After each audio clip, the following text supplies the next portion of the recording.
మీలో ఎంతమంది border 2 cinema చూసారో చెప్పండి. Hello everyone, welcome back to our channel. ఇదైతే లాంగ్ వీడియో మీకోసం.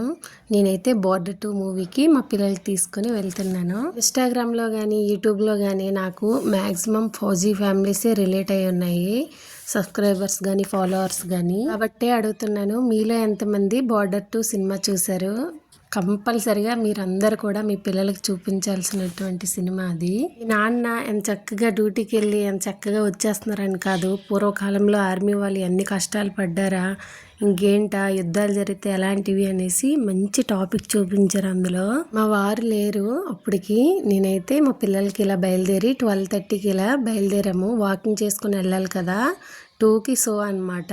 మళ్ళీ లేట్గా వెళ్తే సీట్లు దొరకవని 1కే 1:30కి ఇలా రీచ్ అయిపోయాము. భోజనం చేసి వెళ్ళిపోయాము. వెళ్ళి ఇంకా చూసేసరికి చూసారా, అప్పటికే మాకు మధ్యలో సీట్లే దొరికాయి, పైన సీట్లు దొరకలేదు. యాజ్ ఏ సోల్జర్గా ఎన్ని కష్టాలు పడతారో యుద్ధాల్లో, తన ఫ్యామిలీని ఎంతమంది కోల్పోతారో ఈ మూవీలో కంపల్సరిగా చూపించారు. మీరు కూడా బార్డర్ 2 సినిమా చూడండి, మంచి రేటింగ్ ఉంది, మంచి సినిమా, ఫ్యామిలీతో చూడొచ్చు.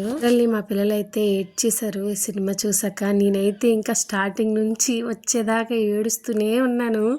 ఏడ్చి తలనొప్పి వచ్చింది నాకైతే.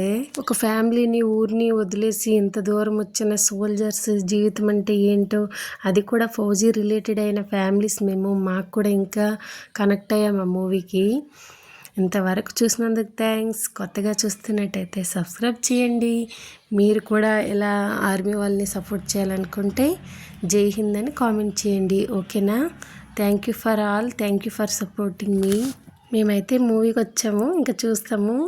By bye all. To subscribe, like చేయండి, సపోర్ట్ చేయండి. Bye bye, love you.